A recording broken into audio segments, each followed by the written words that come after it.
Claudine Hemingway is a descendant of famed writer Ernest Hemingway. We bumped into each other at a party and decided to team up and dive deep into French history, but with a twist, by bringing a spotlight to those lesser-known creatives in France.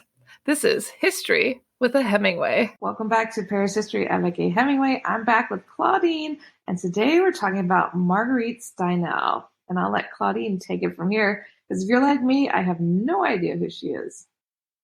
Yeah, so this is kind of our last of our little true crimes, and this one links a story that I've always loved. And then when I found out she's related to this other story, I just was like, oh my gosh, we got to talk about her.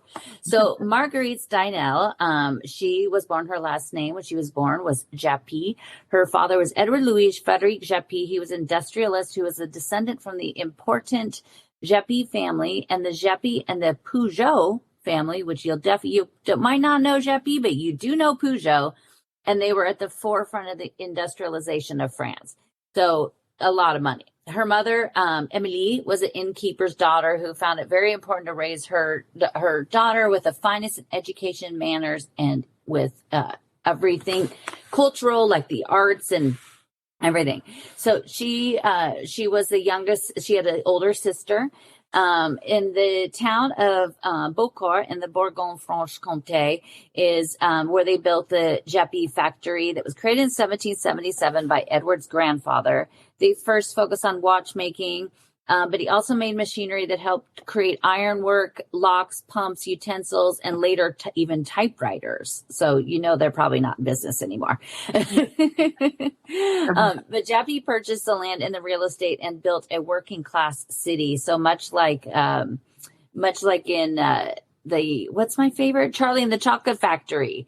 Like he made, and there's actually we should actually talk about that. There's actually a chocolate factory in France that was the inspiration for Rondell and the Charlie and the Chocolate Factory. But he built this whole a city where they had everything they needed to have there. They had their town and they had everything. So they were also very close to going to work, which probably was the reason they did it. But the factory remained into the 19th century when pieces were sold off. But however, the city today is still very vibrant. So they were able to make up for all of that. At just 17 years old, Marguerite was presented at the balls and quickly fell in love with a young officer named Pascal Scheffer. Her father didn't feel he was good enough for her and quickly ended their relationship. In 1889, Marguerite visited her sister in Bayonne and met her future husband, Adolphe Steinheil. He was a young artist, and he was also the nephew of historical artist Ernest Messenier. Adolphe was born March 10th, 1850 in Paris. His father, Louis, was a stained glass artist and worked on the restoration of the glass in Sainte-Chapelle, which I love, and everybody should go there if you haven't. For a short time, Adolphe followed in his footsteps. But stained glass work is very labor intensive and hot. And he decided he would rather be an artist than just a stained glass artist. But Adolphe and Marguerite married on July 9th, 1890 in Beaucourt. The trio moved to Paris into her home of her parents. They also had a young daughter named Martha very quickly right after that. She was well connected in the capital and attracted all the high and intellectual society, including Émile Zola. So she definitely had, the money to come from to get her into all the right places. Yeah. When she had their daughter Marthe, the birth almost killed her. She wanted to. It was so horrible, and it lasted for like 24 hours. At that point, she decided she wanted to end her marriage before it really even got started. So she, consulting a friend of hers, that was also a friend of her husband's, he was the Attorney General of France, who advised her just to stay for her daughter's sake. Her mother also had divorced her father, and was from a very wealthy family, but she said it was such a horrific experience that she just don't do it, just stay with him. So Adolphe and Marguerite came to an understanding that they would live completely separate lives, and any requests that they needed from the other person had to be in writing. What? I know. So I don't know. It's like, do you write, I need you to go and get bananas? What the heck? Yeah, but they obviously didn't like each other very much. And that their marriage would end pretty terribly. But before that, Marguerite soon started having affairs. She had an affair with the attorney general that told her to stay with her husband, and as well as many other men. She wrote a memoir. And I read it. Reading her memoir is reading like the who's of France. It had composers and generals and diplomats and everybody under the sun. In January of 1897, she went to Chamonix and met the president of France, Felix Faure, and she was there with her husband.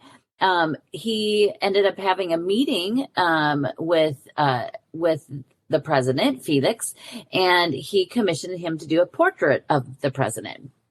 And so when they got back to Paris, the president would just swing by their house because, he needed to sit for his painting and discuss it.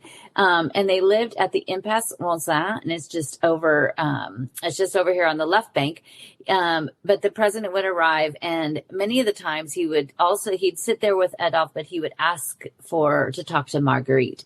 So the two began a close friendship, which led to an affair, of course, and brought many private visits to the Élysée Palace. She became one of his closest confidants, and he trusted her with everything, including very important papers.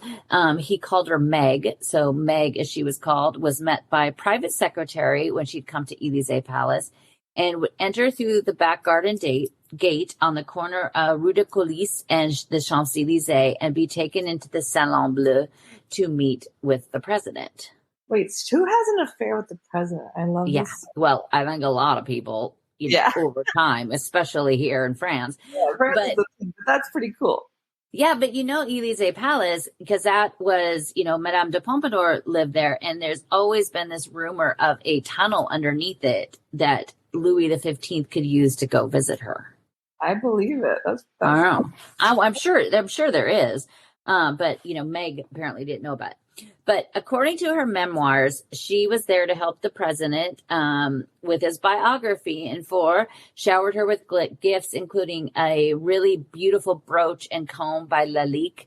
In 1898, he gave her a very expensive 3-strand pearl necklace, which ended up being, he found out later that the necklace had actually been purchased, that it was stolen. And so he thought he was buying it from a, legit seller, but they later found out that it was stolen. And so he told her, because it was a very, very expensive, like very large, great quality, 3 strands. And he told her to take it apart to not keep them in the same place, asking her to hide it away so that nobody would find out. On February 16th, 1899, Faure asked his private secretary to invite Meg to Élysée for an important matter. She wasn't feeling well that day and replied that she would come by the next day. But hours later, Faure called on her himself and told her he needed to see her immediately. Upon her arrival, she met with Faure, who'd been complaining for days that he'd felt a bit off. So he was laying down on the chaise lounge where he removed his pants. You don't even know what's coming. He removed his pants and allowed Meg to pleasure him. Okay. Within a few minutes, the president, in what she thought was a fit of ecstasy, he began to scream out. He was, in fact, having a cerebral hemorrhage.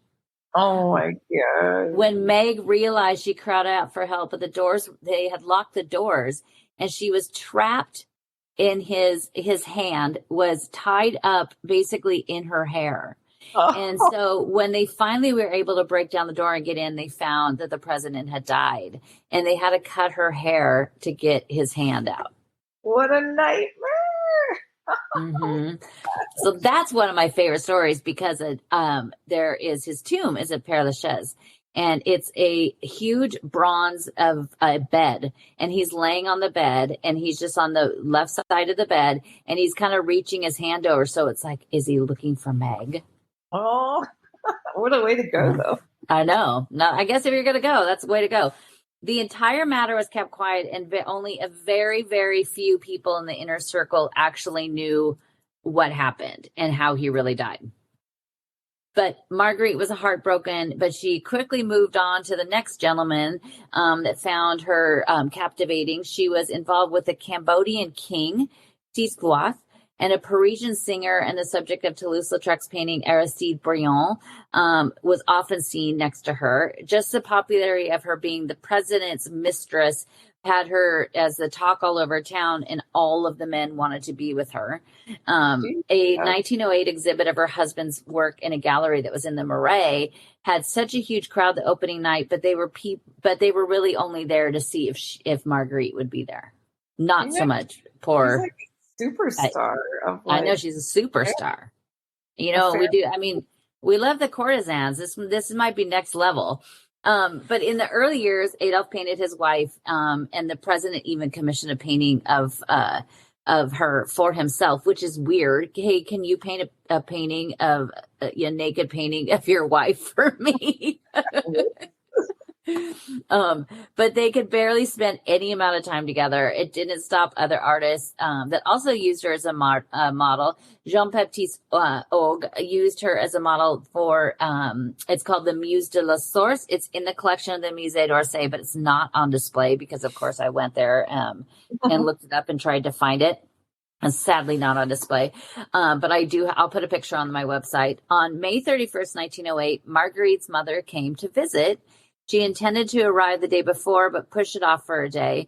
That evening, when they all went to bed, Marguerite slept in her daughter's, Mart's bedroom, who was away, and her mother slept in her room. The next morning, when Remy Couard came to work, and he was in the servants' quarters upstairs. He came downstairs and noticed that the front door was open. And then he started to hear Marguerite's muffled screams, which he ran to go find that she had been tied up to her bed with a rag shoved in her mouth. What? Then they discovered next, when they went into Adolph's bedroom, that he had been strangled with a cord, which still around his neck, in his bedroom. And then they went to the other room and they found her mother tied up, and she had died of a heart attack after being choked and strangled. This is horrible. Yeah. So the police arrived, and Marguerite told them that it had been 4 people, 3 men all dressed in black, one with a red beard, and a woman in red stood in the back as they asked her, where is your mother's money and her jewelry? So the police thought that she had something to do with it at first, but little evidence at the scene pointed in her direction. It was the actions of the event that caused a lot more issues. She was frustrated that the police hadn't done much since to do anything to arrest anybody, so she decided to float all of her own theories to them. At first, she thought it was Remy, and that he had hid, even hid one of those expensive pearls in his wallet.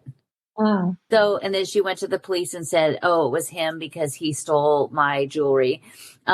She then, the son of the former cook Mariette, Alexander Wolf, was the next, but he wasn't even there that evening.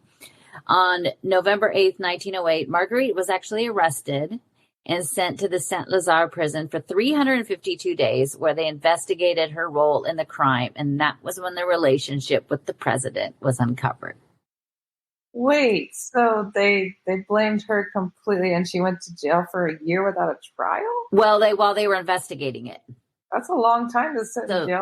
I mean, that's what, all of these people we've talked to, all of them, when they're arrested, they go right to jail. I mean, I guess that's how the law system works today, too, unless it goes bail. Yeah, I guess so. I mean, I don't know if they had bail back then. Maybe. A whole year later, on November 3rd, 1909, the trial began at the Assize Court, which is the same court we've talked about a few times. While in prison, Marguerite was telling anyone that would listen to her many different versions of the event, including the fact that she had killed them. At trial, she was also blamed for the death of the president, suggesting that she had poisoned him during their act of passion. On November 14th, after a 7-hour deliberation, the jury came back and announced that she was not guilty. The judge remarked that may have acquitted her, but she was full of lies. Some suggest that it was in somebody influenced from much higher up in Elysee Palace that actually helped overturn that verdict. She had friends in high places. High places, yeah. Following the trial, Marguerite moved to London. She changed her name to Madame de Serignac, spending the first year writing her memoir, telling her side of the story of life. You could find it online. I'll put a link on my website, and I read it, and especially I wanted to see what she would say about the death of the president, but she really doesn't say anything about it. But this thing was like, oh my goodness, it's I don't read it unless you really are curious, because it's a hard one to read. It is just her going on and on and on and on and on and on about how wonderful she is. Oh wow. Yeah, it was like, oh boy, like I was reading it for research purposes, but I was like, oh, she needs to get over herself. Another gentleman named Argrove Adams also published a book about her, basically saying that she was guilty and lied under oath, which is pretty much the common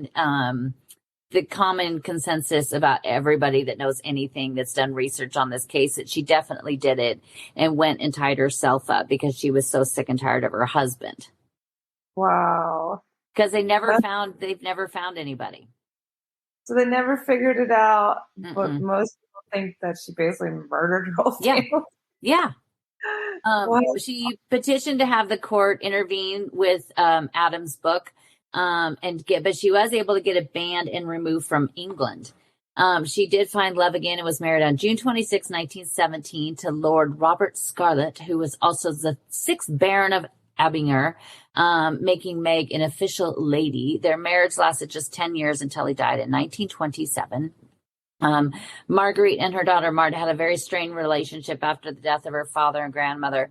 Once her mom went to jail, they did not speak to each other anymore. Marthe never knew anything about all these affairs that her mother had, or that the president gave her all these gifts, or her role in the death of the president. She didn't know any of that until she found it in the newspapers and in photos. That's crazy. Can you imagine? Your mom's got some secrets. Yeah, that's some big secrets. I really wondered what happened to Marthe. And it was really difficult. I probably spent about 6 hours just trying to find anything about her. I did find that in 1908, she had been engaged to a gentleman named Pierre Buisson, but after the murder and the press attention, Marthe broke off the engagement and hoped to avoid any embarrassment to his family. As her mom was taken away, and she broke off all contact with her mother, she did many, many years later go to London and kind of reconcile with her mom. On July 25th, 1911, Marthe married an Italian named Raphael de Perugia. She had to give up her French heritage to marry him. What? Is that the rule back then? I don't know. You better watch out, since you're married to an Italian guy. They might make you give up your U.S. citizenship. But you have to pay. If you want to renounce your citizenship to the U.S., you have to pay for it.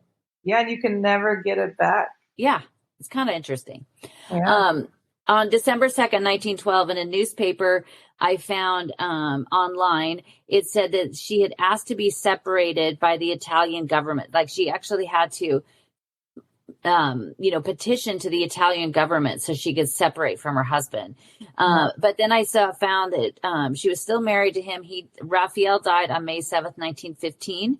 And I didn't find anything after that. I don't know when she died, or if in Marguerite's memoir, she notes that they had repaired the relationship. And at the time of her writing, at the very end of her book, she says she's sitting there with Marthe and she was pregnant. Marthe was pregnant, but I could not find anything about a child, her death, or anything past that. That's so interesting. She just disappeared. Yeah. Marguerite died alone in a retirement home on July 18th, 1954, but she'll always be known as the woman that killed the president, giving him a blowjob. Oh my goodness. Like, what a wild life. I know. And so when we were talking about doing, true crime, and I thought, I was looking up, some famous French cases or, things. And then I'm reading this and I'm like, wait a minute, I know that name. And then Yeah. I looked into it more and I was like, oh, she was the one and the president. And I was like, well, we have to talk about this. I can't believe she got away with that. I mean, you think she'd feel a little bad about killing her mom too. Like, Yeah. jeez. I mean, kind of like this, her and Violette that we talked about the last 2 weeks, they both kind of like, well, she went to jail for a long time, but she got everything wiped out. And she killed her father and tried to kill her mother. Yeah, that's pretty wild. I feel like they were like a little more liberal, but also super scary back then. Yeah. It was a Yeah. roller I mean, they were pretty lucky.